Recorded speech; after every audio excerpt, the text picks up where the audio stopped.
Yes, guys, welcome to Sales Growth Academy Level 1's Lesson 1. We're going to be focusing on the mindset and the holistic sales process today. Now, just to give you an overview of what a Sales Growth Academy is actually going to look like, we are going to be taking you on a very extensive journey. So it's very important that you pay attention to every single session. You watch them more than once, you take as many notes as possible, and you apply absolutely everything that we speak about.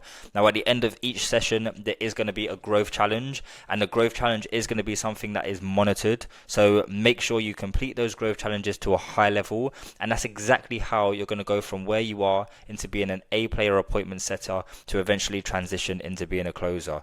So really, this program is designed to ensure that you become an A player and you get the best out of being involved in the remote sales space. So in this session, you're going to understand the mindset needed to be a great appointment setter. Because the remote sales space isn't as easy as everyone claims it is. You can't just approach remote sales and then instantly be making 5, 10K a month. It does take a lot of hustle. It takes a lot of drive.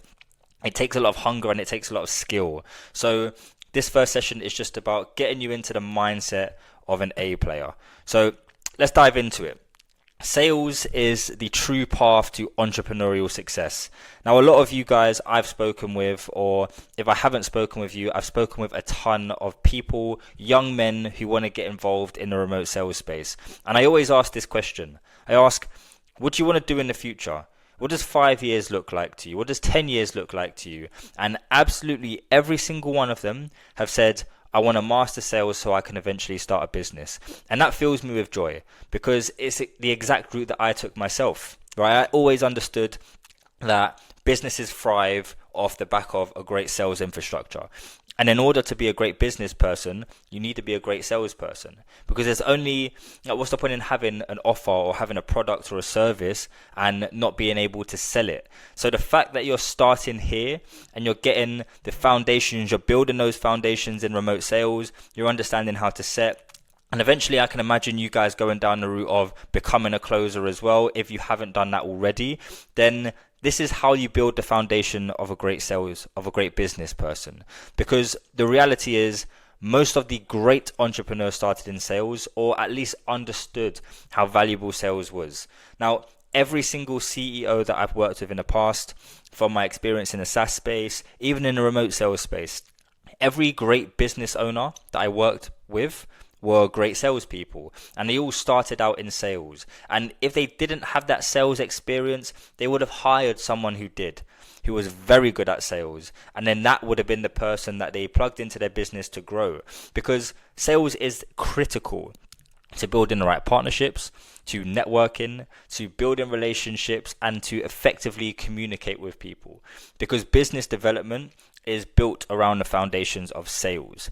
And business development literally means, how do I grow my business? So if business development is built under sales, then growing your business is built under sales. It's by far the most valuable skill you can possess in the business world. But it is one of those skills that does need a lot of attention, does not need a lot of effort, and needs a lot of practice in order for you to perfect it. Because really, it's only the great salespeople that actually make anything, right? You can't be a mediocre sales rep and expect 5, 10 grand a month. You can't be a mediocre sales rep and expect to start a thriving business. You need to be a great sales rep in order for all of those things to start to make sense. So if your goal is to one day start a business, then this is the first step and you're taking the right first step. And like I mentioned, your goal is probably to start a business one day. So it's really great that we're on this journey, given the fact that Sales Growth Club is all about how you can not only learn sales and become an A-player sales rep, but how can you start to use sales like a business owner? How can you start to sell like a CEO? And we're going to get into exactly why that's important further down in the program. However, selling like a CEO is essential to building the right relationships, managing your pipeline effectively, and essentially being great at sales. So, learning sales and business is a journey that starts with understanding how to set qualified appointments. When you do start your own business, the first thing you're going to be doing is reaching out to people. right? Finding people who fit the criteria of your offer and seeing if they'd be interested in it. And that's exactly what an appointment setter does. But not only that, you're building valuable relationships with these leads, because if they don't close right away, then it's still someone who's an ICP. They're still somewhat interested in your offer. It's just not the time right now. And those valuable relationships is what really contributes to business growth. Because someone who's not going to book an appointment right away might close in 3 months' time. They might book in 3 months' time. They might reach out to you again in another few months. So it's really, you should be really focused on building those relationships, and you should perceive your role as an appointment setter far beyond someone who just sets appointments, right? The idea around being an appointment setter is, it's not a big enough description of the services that you actually offer and the value that you bring to a company, right? You want to start to perceive yourself as more of a business development representative than an appointment setter. So what is the role of your mindset in sales mastery? And I can tell you that mindset is absolutely everything, because approaching sales with the right mindset, you're going to be more consistent through the ups and downs, because the reality is sales, there are tons of ups and downs. You're going to have 1 month where you do really well. You're going to have another month where you do very bad. You're going to have 1 week where you may have booked 30 appointments, and then you have another week where you only book 10. It's going to fluctuate, right? And that depends on the market. It depends on your mood, your energy levels. All of those things contribute to those ups and downs. However, with the right mindset, you will be more consistent.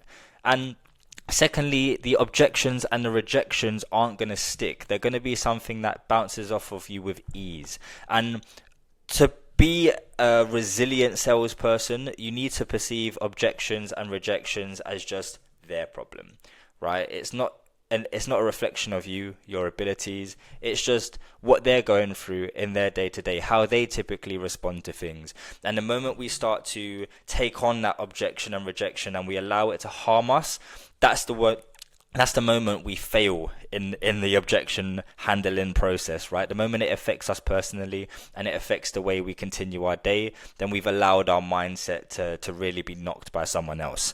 You'll also put the right energy out, which encourages more opportunities. Now, we talk about energy a lot at Sales Growth Club, and everything is energy. And the more positive energy you put out there, the right energy, the energy of abundance, where you want to money is abundant, opportunities are abundant, I am going to achieve this, I'm going to do that. The more of that energy you put out there, opportunities just fall on your plate. And it sounds crazy, but I had a moment where, I was really struggling in business, and I just started to take a backseat and understand that I'm doing all the right things. Things are going to happen. Don't rush it. Don't be so hungry for the money. Don't be thirsty for the opportunities, and just wait for them. And the moment I started to think like that, I actually had 2 inbound leads come through, one of which closed as a 3K PIF. So the moment you start to relax into your role, you start to attract more opportunities. So it's really important that you don't focus on the negatives. You don't focus on being money hungry or focusing too much on the outcome, and instead just prioritize the things that you need to do today, whether that's learning something new, whether it's applying new tactics, developing new strategies, or delivering a certain number of inputs. Focus on that and the opportunities will come. You need to have a growth and abundant mindset, right? Limiting beliefs are something that can really affect you, specifically in a sales role. Starting to think that someone else is better than me at this, or how can they do that? If they can do that, I'm not able to do that. And all of these sorts of things that start to really cloud your abilities to succeed in this role. The moment you have that growth and abundant mindset, you're going to achieve more. The moment you know that you are capable, and that you are more capable than most people, and that all you need to do is acquire the necessary skills to succeed, you're going to do very well. And then prioritize a service over the outcome, right? Focus on actually helping people rather than just looking to get something out of it.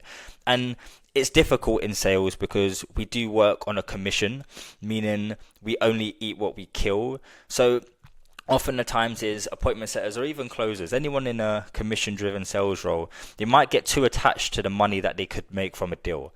So if they're reaching out to someone and they're like, I need to book this appointment because if I book this appointment, it might close, I might hit my target, I'm going to make this much money. All of that sort of stuff is just going to send a very negative energy to the prospect, and they're going to retreat. Whether you're closing them or you're setting them, they're going to pull back, and they're not going to book the appointment. They're probably not going to close because they can sense an energy which is tied to an outcome.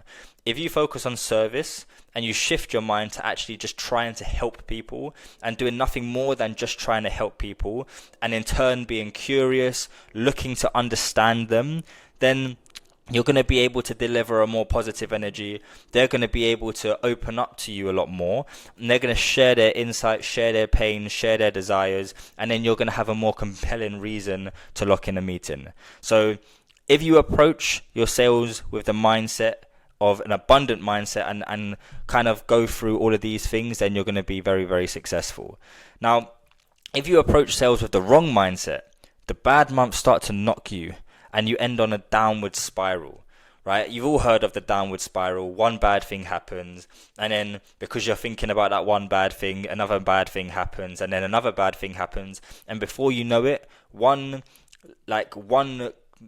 missed opportunity, someone didn't book in a meeting. The moment that affects you, the next thing you know, you're 2 months down the line and you haven't made a commission yet, right? That's the downward spiral, but people don't talk about the upward spiral. Because there is an upward spiral. One good thing happens, you're grateful for it, you show gratitude, you don't focus on it too much, but you continue doing the work inside that allowed that great thing to happen.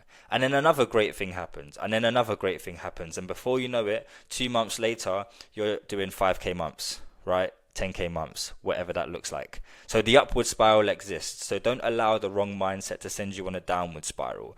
You start to take objections and rejections personally. So your prospects, you start to actually feel pain from them. You start to be hurt, and it starts to affect the rest of your day, right? Someone doesn't book a meeting with you, or they say your outreach was shit, and then you take that on and you're like, damn, maybe I'm not right for this. Maybe I'm doing the wrong thing. Maybe sales isn't for me. And then you start to take it personally. You're never going to recover from that. If someone says your outreach isn't good, so what, right? Take it as feedback. Look at what could be done better. Adjust it. Bring it into the Discord, reach out to myself or Callum, and we'll be able to support with the right outreach, but never, ever, ever take it personally. Then your energy becomes chaotic and people just don't want to do business with you. Because in business, people buy from people do business with people they like, right? So if your energy is chaotic, then people are going to retreat. Again, they're not going to want to do business with you. And like I mentioned in the beginning, you need to treat your sales role like you're a business owner. And you need to approach, whether you're looking for an offer, whether you're approaching clients, you need to approach people as though you have something of value, right? Whether you're looking for an offer, the value is you. If you're looking for clients, then the value is the offer that you're working on. You need to approach people with that value. But before you pitch, they need to like you. And as much as a lot of setters think, it's the offer's fault, or the business owner that I'm working with doesn't have enough value, we all have to remember and take responsibility for the fact that we are on the front lines, right? The setters are on the front lines. They're the first people that people typically interact with. So we need to do the work. We need to show that we are the person that people want to do business with. And a wrong mindset can really fuck that up. Then you need to you start to shape your reality with limiting beliefs and scarcity. So all of these limited beliefs around someone else being better, or the scarcity mindset around I'm not good enough, I don't think this is going to work for me, that starts to shape your reality, right? And the moment that shapes your reality, then you're scarce in everything you do, right? Whether it's, you've got, from my example, I'm an athlete. So let's say I had a race. If I had a scarcity mindset and I'm approaching a race and I'm looking at everyone on the line with me saying, this person looks faster than me, or that person's got a better time than me, they're going to beat me, then I've lost already. I've lost before I've even started. But if I have an abundant mindset and I know what my capabilities are, then I've won, and I'm most likely going to win because I've already won with myself. The moment you lose with yourself, you've lost everywhere else. So if you allow a scarcity mindset or limiting beliefs to affect your sales, then you've lost already, right? Even if you're not delivering the results, your mindset has to be there. Because if your mindset is there, then you can improve your performance and you can get there. But if your mindset isn't, then your performance is never going to level up, right? And then your focus on outcomes makes you too pushy, right? The moment you start to think, I need this meeting, I need this commission, you become a pushy salesman. And pushy salesmen are what gives other salespeople the worst rap, right? People have a perception around salespeople because of pushy salespeople, because of the by hook or by crook. I need to get this closed because I need to make this commission. You really need to shift your mind from that and just focus on how can I help you, right? Can I even help you? If I can't, cool, on to the next. If I can, I need to make sure that I can show you that I can help you, right? And that's exactly what it is. That's what sales is about. Now, we need to understand that sales is 80% psychology and 20% tactics, right? And that's crazy because obviously skills is a massive focus and having the skills is a great focus, but learning the skill is just 20%, right? Everything else is about how you're interacting with prospects. Are you emotionally intelligent? Are you being authentic? Are you reading the right human behaviors? Because the scripts, they're only going to get you so far. I don't use scripts. I encourage all of the sales people that work around me not to use scripts and instead to use frameworks, bullet points that can guide a conversation. But a script alone is the wrong thing to do. Whether you're closing or you're setting, do not follow a script. Do not ever copy and paste scripts. If any of you guys are copy and pasting scripts, do not expect results from them because that's going to show as robotic. And the thing is, I can take that same script, implement it into an AI bot and have the AI replace you. And that's free, right? AI will do it for free. So if you're expecting to get paid for copy and pasting scripts, then you're in the wrong profession, right? You need to have the combination of being authentic, truly yourself, just come across as your true authentic self. And this is something that kind of takes some time to really understand. And a lot of the time when you're in your early 20s, it's about, okay, you're going through that process of who am I? Right? Who is my true authentic self? But it's really important that you figure that out and you be your true authentic self. Because once you align your true authentic self along with your abilities to sell, you become a great communicator, you become a better person, right? And this is going to massively improve your day to day as well, the way you speak with people, the way you connect with your friends, the conversations you have. People start to trust you more. You start to network, and then people start to see you as an authority. And it all starts with just being authentic. Secondly, you want to be curious. You want to genuinely try and understand what your prospects are experiencing, right? What's their current state? What's their desired state? And what's really troubling them in order to get there? And be curious about it. And don't force that curiosity. Right, and this is why it's really important to land an offer that you're really passionate about, because that curiosity cannot be forced. It has to be genuine. So how can you be genuinely curious about what someone's experiencing? Ask the right questions and just be open to the conversation. And finally, you need to be emotionally intelligent. The emotional intelligence is what's going to make it easy for you to navigate conversations and to read human behaviors, to understand how they're feeling, and to kind of like assess the way that they're sending messages or the way that they are on the phone, their tonality, being able to pick up on that and then understand how to respond in the most effective way. Emotional intelligence is super, super important because people buy from people. So you need to be able to carry those traits that connect with people. So energy, psychology, and purpose, right? These are the three things that you need to be an effective salesperson. You need to carry the right energy. You need to understand human psychology. And you need to have a purpose as to why you're doing this, right?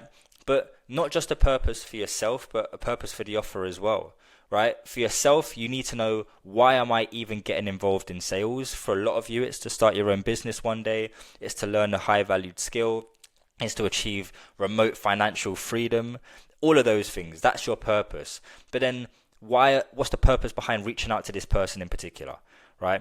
What is the purpose of me messaging them? Once you understand that and you have a reason for the message, then everything really starts to make sense. So holistic and the holistic sales process is literally looking at something as a whole, right? Holistic means something is not just in its isolated parts, it's together, right? So a holistic approach to sales means going beyond just booking the appointments or closing the deals, and instead it's about understanding your prospects' full needs, their building long-term relationships with them, and knowing exactly when and how to close them.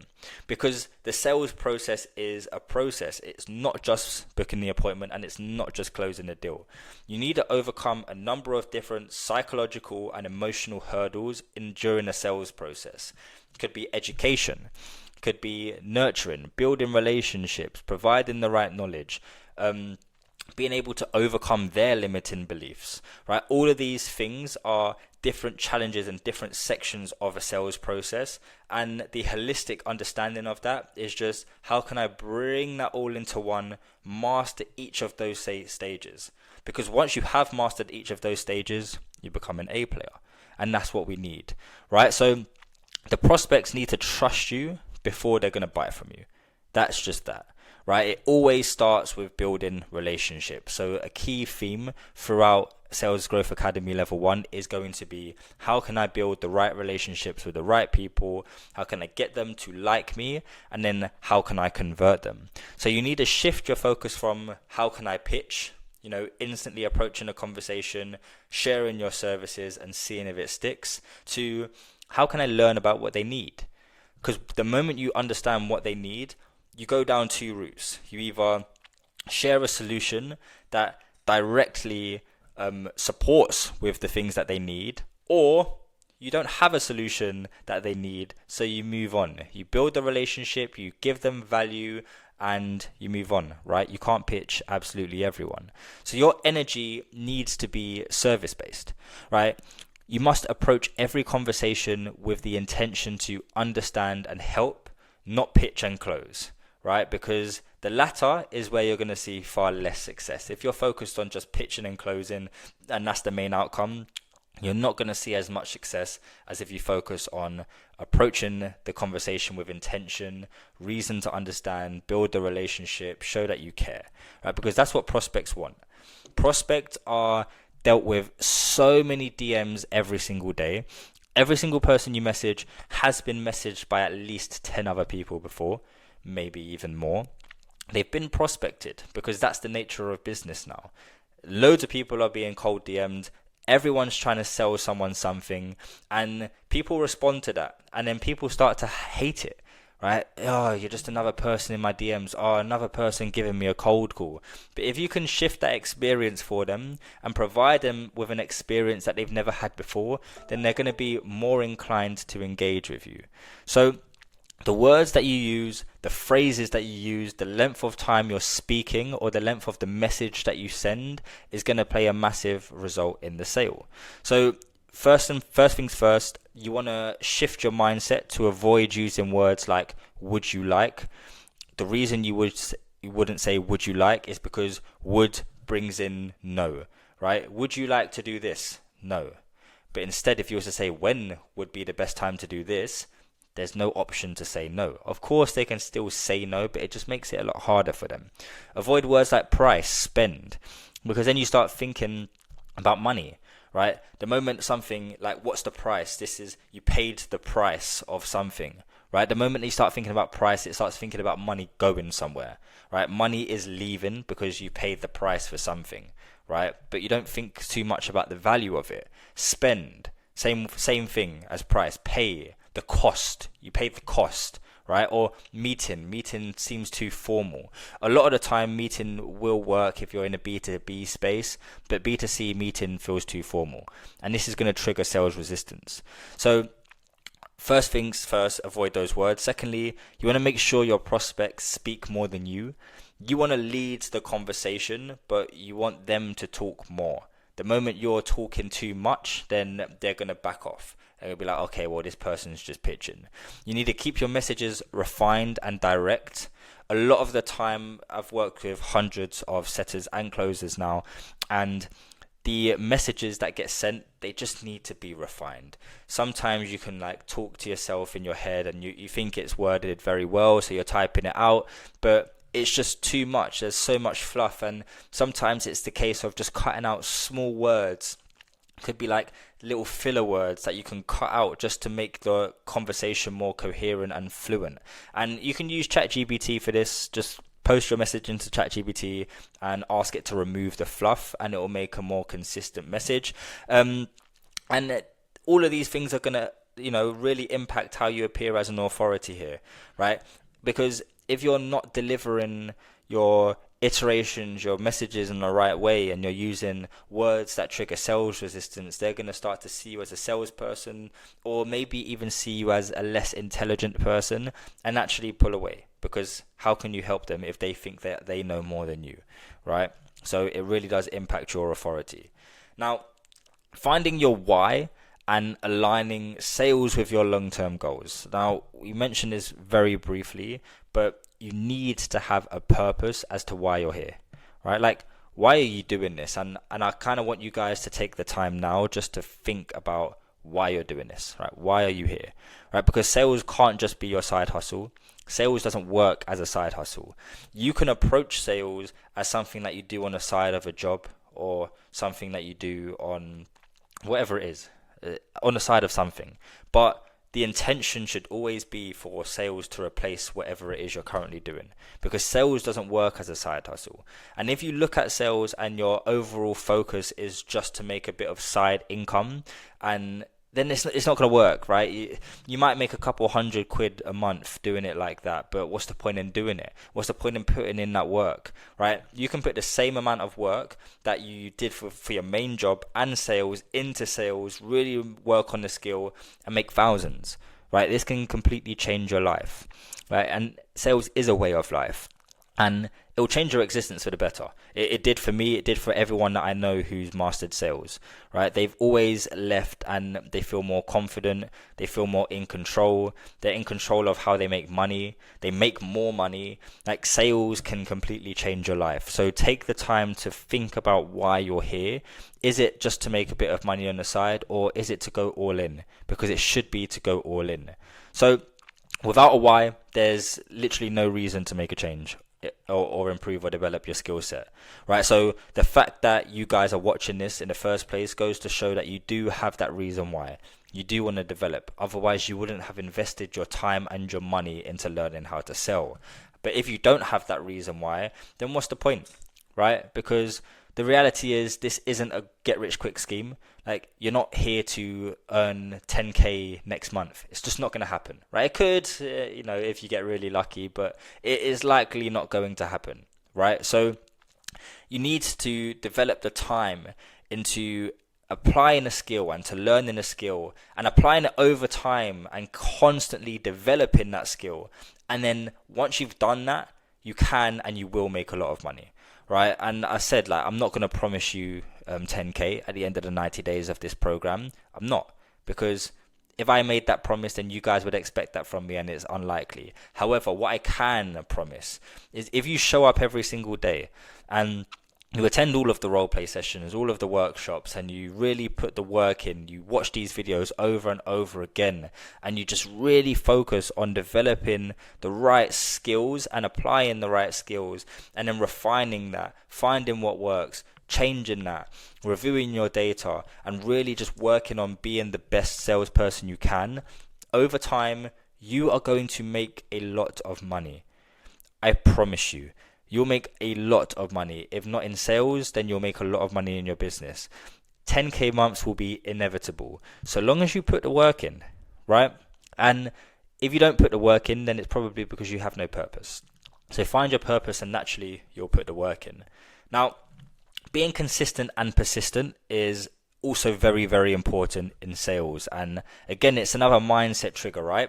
Now, sales can be a roller coaster. I mentioned you're going to have months where you're doing very well, and then you're going to have a few months when you don't do so good.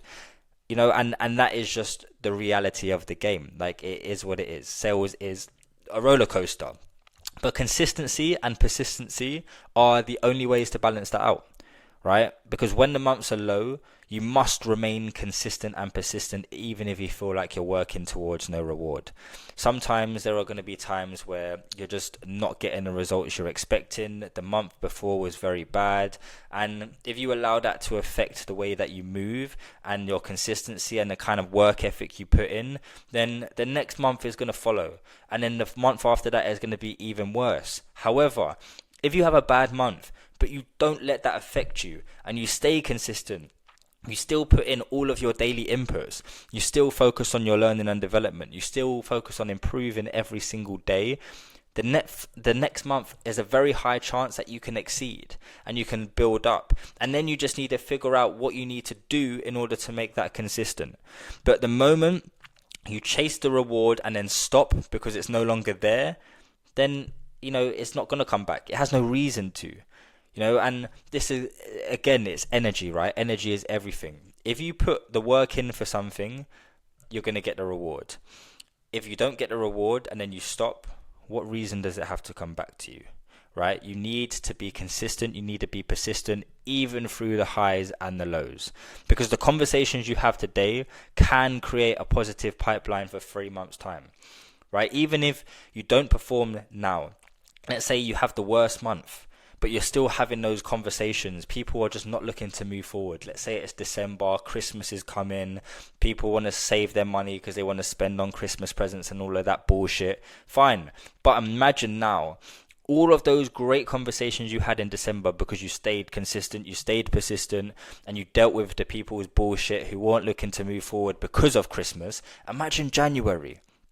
Or imagine February, when they don't have anything to focus on. It's winter, it's cold, they just want to hustle, they want to grind. They're going to be amazing clients. And that's only because you stayed consistent and persistent in the month of December. So maintain the same volume and the same quality and the same tenacity all the time, right? Because it will pay off eventually. Now, you need to balance the quality with the quantity so you don't burn out, because sales is not just a numbers game. This is a common theme where people, specifically in a remote sales space, specifically newer people in sales, claim sales is a numbers game because delivering volume, if you deliver enough of shit quality, something's going to land, right? It's the spray and pray approach. You just throw loads of fucking wet toilet papers at a wall, one of them's going to stick, But the reality is you're then giving away so much of your time to deliver in volume, but you're getting like maybe a 5% response rate out of it. So it's not really that effective. Now, volume is important. However, it's just as important as the quality, because if you get the quality right, then you don't need to deliver as much volume, as you can focus on the quality and building better relationships with people. So the aim of the game in sales, and this is something that you guys should 100% take a note of, take a screenshot of this, bank it, write it down, whatever you need to do. The aim of the game is to have as many highly valuable, warm conversations in your pipeline as possible.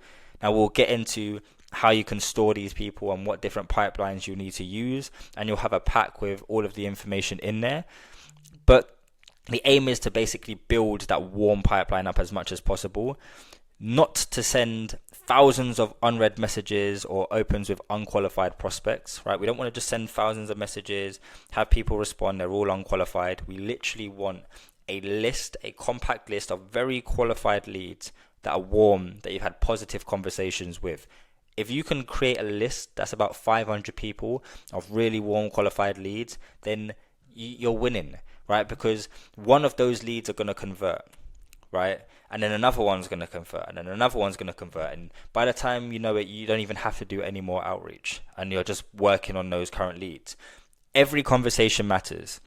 So make sure you qualify, you build good relationships, and you keep them close with the intention of providing more value, right? Either arranging a call, sharing more content assets until they're ready to move forward. You don't want to push anyone. You just want to give them what they need in that moment. If what they need is a call, then get the call locked in. If what they need is a content asset to give them more, to educate them a little bit more on a topic, then share that content asset with them. If they need a connection call, then jump on a connection call with them, right? There's no rush in this process. The aim is to build a pipeline of warm leads, and that's it, right? Build relationships with the right people, and eventually they'll become clients, and it's that simple. So what you want to do is you want to use volume to create a warm pipeline. So send out messages to as many people as possible, right? Create that warm pipeline of warm conversations that you've had out of the people of abundance that you've messaged, and then use quality to convert them. It's that simple. Volume builds the pipeline, quality converts them. Now, you want to be able to trigger sales resistance, and sales resistance is very, very, very common in the remote sales space because, like I said before, so many people are being prospected, and unfortunately so many people are delivering the same style of outreach, the same level of quality, and it triggers a lot of sales resistance. So now, even if you do deliver quality outreach, there's still sales resistance there. But we have to adapt as salespeople. So we need to be able to overcome some of that sales resistance. So you need to set up a natural conversation flow. Now, sales resistance is triggered when everyone else is doing the same things. Like I said, right? People are just sending the same messages out to the same sorts of people, and this is triggering sales resistance. And sales, it does have that very weird dynamic where buyers often see sales in a negative light, while for the salesperson it's the most valuable skill to master. Yet the very people who are benefiting from great salespeople often resist sales themselves, right? It's crazy. Like when I was working at a SaaS company, I used to target sales directors, and I remember this one specific story where I cold called a sales director from Just Eat, and he basically called me back and said, I don't like cold calls. I hate cold calls. Why are you giving me a cold call? This is not the right way to do sales. And I just kind of like stopped and I asked him the question. I said, well, I appreciate that, but like, if you don't like cold calls, then what do your sales team do? And his sales team cold call. So it's a bit of a conflicting dynamic there, but we have to adapt, like I said. And this is the way we counter that sort of attitude is with relationship focused sales as opposed to purely outcome driven sales. And when I say outcome driven sales, I'm talking about the outcome for the salesperson, because we want to focus on outcomes for our prospect, but not for ourselves. For ourselves, we just want to build the relationship with them. So we need to focus on building a great relationship with all of our prospects, and this way they don't look at us as pushy salespeople. Instead, they look at us as people who just want to offer some value. So that is the best way to go about that. Now, finally, we don't pitch right away, right? And this is just a go-to in any sort of sales scenario. I've had it before where I've had DMs and people are just pitching straight away. And it's really important that we take ourselves out of that mindset that we need to just pitch and that sales is just about getting a pitch in there, right? Instead, we want to lead with intention to listen. We want to diagnose like a doctor. We want to diagnose the problem and only offer a solution that is specific to their needs and desires. Our intentions are to learn, right? And if you take anything from this first lesson, the intention to go into any sales conversation is to learn, is to understand what they need, is to be authentic, is to be emotionally intelligent, and is to present a solution that fits their desires, right? Avoid the triggersome terminology mentioned previously, the would you, the price, the pay, and replace that with investment. Oh, make an investment in yourself, or when would you like to move forward with something like this, or when's a good time to catch up, right? Use those sorts of terminology with that frame of mind focused on service and being curious, and you'll 100% develop and do very, very well in this space. So this is the end of the first training of Sales Growth Academy Level 1. Hope this has really helped you to understand the mindset needed to be successful. What we want to do as the growth challenge is book in your 30-minute one-to-one coaching session with Callum. If you haven't done this already, I'll leave the link under this video in order for you to book that in, and we'll do a mindset audit just to ensure that you're ready to really make the most of the program and to get stuck in. So that is everything, and I look forward to seeing you guys on the next one. Peace.